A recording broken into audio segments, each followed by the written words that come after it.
Hey family, today I want to talk about love, Love. And particularly I want to talk about how something I'm seeing, something I experienced myself, how people are misplacing the feeling of love and misunderstanding love, miscategorizing love, and getting confused with teachers and people who they are put on their path to activate them, past life loves. They're putting responsibilities on these people that actually weren't meant to be there and confusing it with a soulmate or a twin flame or someone that's supposed to be with them, their divine partner. And it's really somebody put in your life to elevate you, activate you, and teach you something about yourself. And they're actually a mirror for you to see if all the work you have been doing, you've actually mastered. Because you can be doing a lot of work, a lot of shadow work, a lot of soul work, a lot of energy work, a lot of spiritual work. And if you aren't out in the world practicing these things, you don't necessarily know if you've mastered it. You know, if you don't have a mirror in front of you reflecting it back to you, you could just be still stuck in the same place and not even knowing because you're not practicing.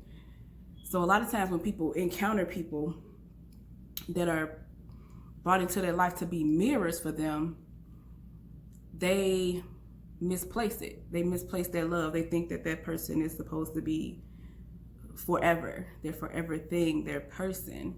And this can kind of confuse you, and this can have you in a state of a built-up illusion, especially that past life love. Because, like I said, I've experienced that, and I've experienced coming into contact with somebody, and this person, it don't even make sense why you love them. They've done nothing. They give you nothing. They participate in no type of way, and you still giving them 100% access to you, and you like, oh, it's them. It's definitely them. This person is this person is that, this person is this. You can't stop thinking about them. You in la la land building these illusions and dreams, and it feel right. It feel like you've known them forever. They don't have to do anything to even evoke the feeling of love in you, and you can get confused. You can get confused with that person. You could think that that person is your soulmate because it's so easy. But sometimes we don't understand, especially if you've lived hundreds and hundreds and hundreds and thousands of lifetimes with this person, that that's a soul connection that will never be broken. And you've actually given that person a key to your heart and access to you to say, hey, I trust you. In the next lifetime, when we meet up, you're going to teach me this. You're going to activate this. You're going to help me evolve in this kind of way. As soon as we meet up, boom, boom, boom. Every time you're going to do that, and then you're going to go about your way. Cool, boom. Y'all built the contract together today. Built the contract like that together.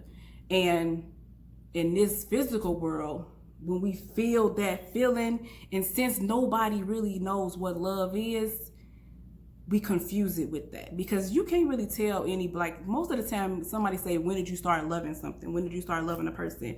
When did you start loving that thing? You can't tell anybody the exact precise moment, which let me know that we don't really know what that feeling is. You can say that a person, well, when this person did this and did that and said this and said that, and I felt this and felt that, but 9 times out of 10 that was a dopamine hit. If somebody said something to you or touched you or did something, or you felt these feelings, and then you reminisced about something else, like most of the time that was a dopamine hit to your brain, and that's what you remember. That's a chemical signature. But most of the time we don't remember when we felt love. That's why so many people get confused about it. So going back to the past life thing, that can be a real conundrum, and I feel like a lot of people get hung up on that because they cannot see or understand what is going on. Why do I feel this type of way about this person? Why did this person spark these feelings in me? Why does this person motivate me the way they motivate me? Why does this person give me this and give me that? Like, sometimes that person can come into your life, and all of a sudden, every time you're around that person, you have 100 100 ideas that you normally don't have, and that idea could turn you into the next who knows what. That person came to activate some part of you that was going to point you in a direction. They're like a spiritual compass for you. But it don't mean that it's any deeper than that. It don't mean that you wasn't going to somehow never run into that idea. It doesn't mean that somehow you were never going to be motivated to do the thing. It doesn't mean that somehow you were never going to move to that place. It just means that they came in and gave you that. And a lot of times when we in these relationships with these people, we've given them responsibilities that they didn't ask for.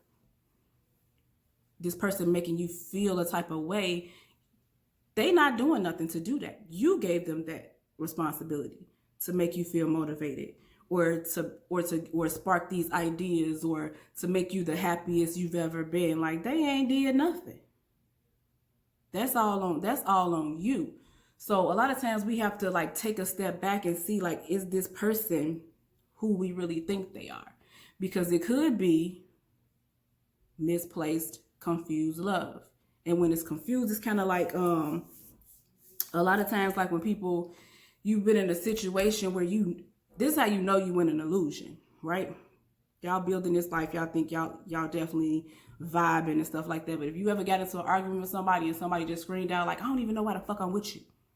Bro, I could shake the world. I know I've had that happen to me before. It's like, that's when you angry or you feeling some type of way, and all of a sudden your heart chakra vibrating, and all of a sudden that illusion is broke. That's your soul saying, what the fuck is we doing? You on the wrong side of the train. Like, y'all moving in the wrong direction. Like, sometimes this person just is meant to be in your life to be your friend. Sometimes this person is just meant to be in your life just to teach you something. Gotta stop making everybody your soulmate. Gotta stop making everybody your divine partner, everybody your twin flame, projecting your needs onto these people. It's kind of like that show WandaVision. Watch that show WandaVision. It's actually a good show. And a lot of people be out here in relationships like that.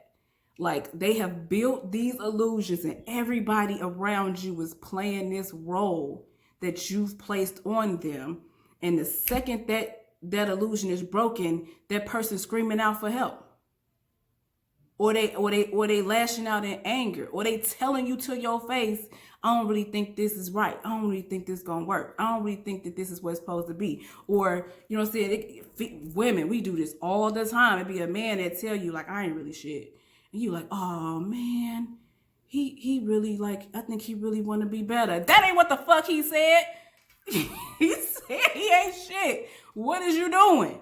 Like, we building these illusions with people. Like, everybody gotta stop that. Stop the illusions. Like, you got to stop that. You want to see something in these people, and you done gave them a responsibility that they didn't ask for. And then you get hurt when it don't work out. And it wasn't supposed to work out. It never was supposed to work out. Like, it's supposed to work in the way it's supposed to work, but not in a way of that person being somebody that you're latched on to and attached to. And we don't even be asking ourselves the question, like, why am I so attached to this person?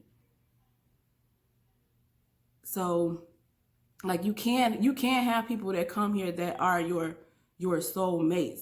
But y'all, a lot of the time when you with those people, y'all live individual lives that just so happen to coincide, and y'all build with each other. It's reciprocal. If you're the only one feeding the relationship and you're not asking anything back of this person, but you're just so happy that they make you feel some type of way, that you might be in love. You really might be in love, but you are the only one. So that's not right. That's not the right way to go. If this person isn't fertilizing you and seeding you at the same time you fertilizing them and seeding them, then you wasting your time. And it's your time. You can waste as much of it as you want to, but you still wasting your time. You still wasting your time. And we just got to realize that a lot of these people are put in our lives to teach us something. But I please believe that I recognize how bad that hurt when you recognize that love from a long time ago, hundreds and hundreds, sometimes I mean hundreds and hundreds of lifetimes together, that don't go away. You do feel that, and you can see that person clearly, like, fuck, I see you. But they might not see you. So recognize that. You're not gonna be able to force that. You're not gonna be able to force that person to be who you want them to be. Just because you remember in a past life that y'all were kings and queens and royalty and whatever the hell you could have been the two homeless people up the street that everybody knew, but y'all was rocking and rolling. That ain't this lifetime though. That's not who they are, and sometimes you have to mourn that and be like, damn, that's just not what it is. But you got to move on, learn your lesson, because they came here to teach you something, and I promise you're gonna be better because of it, because you trusted them to do that. If you trusted them to teach you a lesson that's so fucking hard and hurts so fucking much, please understand that, yes, that person was supposed to be there. And they doing their job. Stop leaving those situations pissed off and bitter too. Because they didn't just come jump in your goddamn car. You picked them. They didn't come just jump in your bed. If they did, you should be calling somebody, because that's kind of fucked up. You are the one that picked them. You picked them out. So when you get into a relationship with a narcissist or something and they fucked you up, you needed to learn that lesson. You did it for a reason. So, that's just all I wanted to say. We got to start recognizing on a deeper level what people are, who people are. Some people are less just the lesson, just the teacher, just the activator. That's it. If you remember them from a past life, that's fine. They may not remember you. You the one that got to get over that in that attachment and move on to the next person, because that next person got another thing for you, and that next person got another thing for you. And you just see it on until you become your own big old magical self.